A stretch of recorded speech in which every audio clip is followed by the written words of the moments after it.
Hey everybody, David here, and today I'm going to be talking about Supergirl Season 3, Episode 1, Girl of Steel. Yes, that's right, we are finally on Season 3. It almost feels like yesterday when Arrow just reached Season 3. That's the season where, both Flash and Arrow, for that matter, kind of dipped in quality a little bit. But thankfully, Arrow rose back up. We're hoping Flash Season 4 will do the same. Let's hope Supergirl Season 3 can break that curse and just have a really strong season. And so far, I'm happy to say that this first episode was a nice welcome back to Season 3, a nice little setup on what's to come. It already kind of feels different from the previous two season premieres, where the first two season premieres felt very happy and welcoming. This one, you can feel that there's a little bit of a darker tone, maybe, that's going to be happening in this season. Maybe they're thinking of taking this in a darker direction, seeing how well that works. And so far, it seems like I'm liking it. I'm not 100% sure how it will all play out, but I like what I'm seeing so far in this first episode. So one of the things that I really liked was the introduction of Adrian Pastar as Morgan Edge. The actor was most famously, he played Nathan Petrelli on Heroes, the original Heroes series that lasted 4 seasons and then came back for one more season called Heroes Reborn, which was meh. But yeah, Heroes went down big time, especially after his character was written out, I think, which was in season 3. They killed him off. Anyways, on focus, his character here I really, really liked. I can see that he's going to be like a Lex Luthor type villain, kind of like what I thought Maxwell Lord from season 1 was going to be. But Maxwell Lord, I guess, kind of went in a different direction. They kind of made him good at the end. They kind of made him redeem himself. Where Morgan Edge seems like, no, he's going to be a straight-on villain.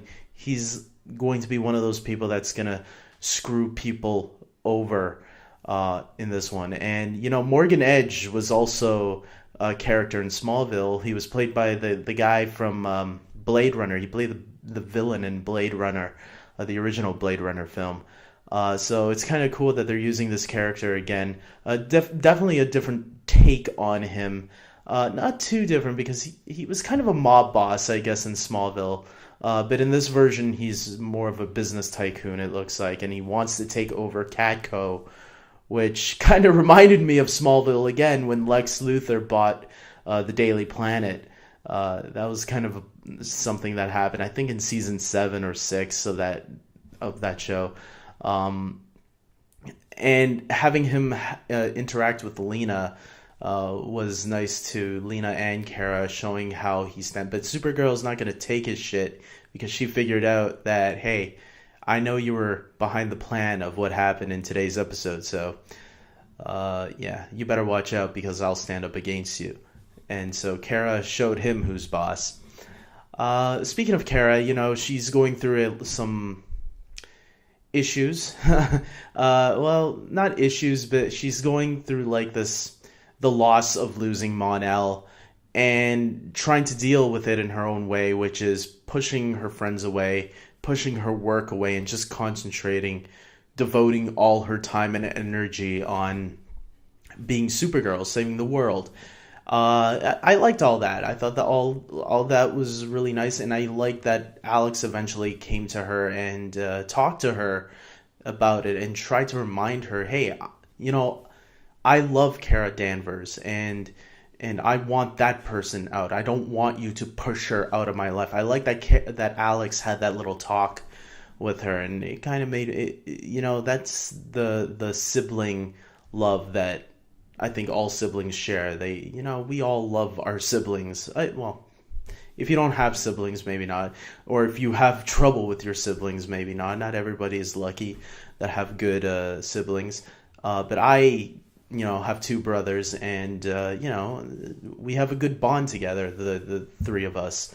So I get that with Kara and with Alex, too, in seeing them interact together. They're always some of the nicest moments of these CW shows, whether it's Oliver and Thea or Barry and I want to say Iris, but that's a different relationship altogether. Barry and Joe, maybe, or any of those sibling relationships in any of these shows.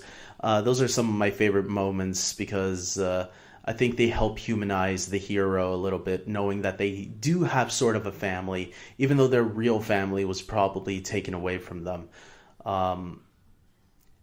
And then we got this new character who I didn't actually realize that was the actress who was playing this new villain of the season, Rain, the woman with with the child. When she started lifting up the thing, at first I'm like, oh, okay, yeah, I guess that can happen. You've heard of reports where people, they could lift a car or something while someone's trapped under there because the adrenaline starts rushing. But then you've seen that she crushed the bar. I'm like, okay, hold on, maybe nobody can be that strong, no matter how much adrenaline as well. I mean, I don't know. That never happened to me. So, yeah, it's clearly that she's Rain. She has superpowers, and she's going to kind of figure that out as the season goes. It kind of reminds me again of Smallville when they had Davis Bloom, the character who was Doomsday, and he didn't know that he was Doomsday, but he would later on discover. I hope this actually plays out much better than that, though, because that season of Smallville was like one of the worst. Hopefully this will be a little bit different, because I noticed that Supergirl is a little influenced by Smallville once in a while, and maybe it's not surprising since kind of the same production company works on Smallville. Like some of the people behind the scenes have worked on Smallville before, so maybe their influence is kind of on it. I don't know. I don't know how much the producers, the showrunners know about Smallville and how much they've seen from that show. But sometimes I feel like they've seen a lot, because sometimes I see a lot of things echoing back to Smallville once in a while.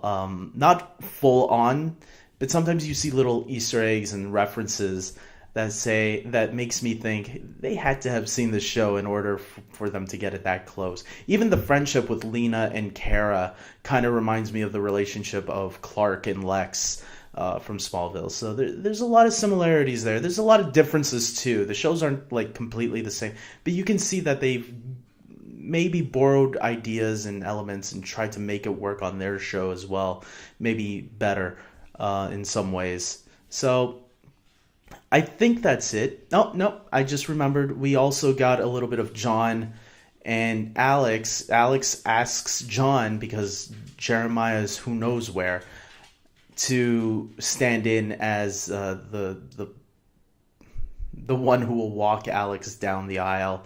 And I like that John almost kind of lost it, and Alex had to tell him, no, John, we can't cry. None of us can cry, or everybody here will know that we can cry. And they have to be like tough in front of everybody, because that's how they have to be there, you know? They have to be like, hey, we're tough because we're the ones in charge. That was a nice little moment, I thought. And Erika Durance, who played Lois Lane on Smallville, there we go. Lois Lane from Smallville is now playing Kara's mother on the show. I thought it was really nice to see her. I was hoping that we get like a line or two out of her, but we didn't. This was like early on in the episode when we saw the dream sequence. I didn't even know the show was starting already, and then I thought it was a commercial at first, and then it turned out, oh, it's Supergirl. It's already starting. Because usually I thought they would do like a recap of the last season, but I guess they don't need to.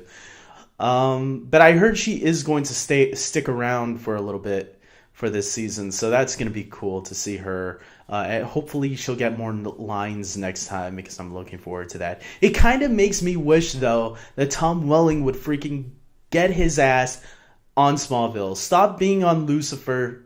I know what you're trying to do, Tom. You're trying to get away from your past. But guess what? We love you, and we want you to come and interact with your Superman fans again. Look, you don't have to be here forever.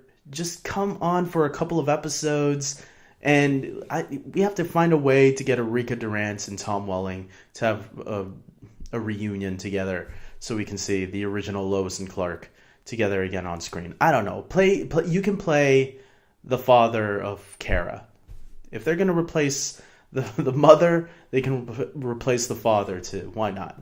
I don't know. Personally, I would rather see Tom Welling play something else, but as long as it's on Supergirl. With that being said, guys, I think that's it for this episode. I think this was a really nice setup. We got to see the spaceship, I guess, that brought rain. I forgot what her real name is on the show, but the villain of the season, we saw the spaceship underwater. I really enjoyed this episode. I thought it was a nice return, and I think the CW shows are good at their season premieres. Finales depends. Some finales are kind of a letdown, but usually I'm okay with them. I have never really been mad at a finale. Maybe I'm too easy on these shows. I don't know. But yeah, I'm having a good time, and I hope everybody else enjoys this episode too. Tell me what you guys think of the episode. It's not always about what I think. Sometimes it's about what other people think too. Not sometimes, all the time. And yeah, so I'm going to wrap this up. I hope you guys like this video. Subscribe to my channel. I am only doing the premiere episode. The rest of the episodes will be done on my DC TV podcast, which I will do every Saturdays, hopefully every Saturday, whenever there are new episodes, as well as Gotham, Arrow, The Flash, and Legends, and whatever other DC TV shows that I might watch. So be sure to tune in on Saturday. I'll be talking about Supergirl again, as well as the other shows. So until then, guys, take care.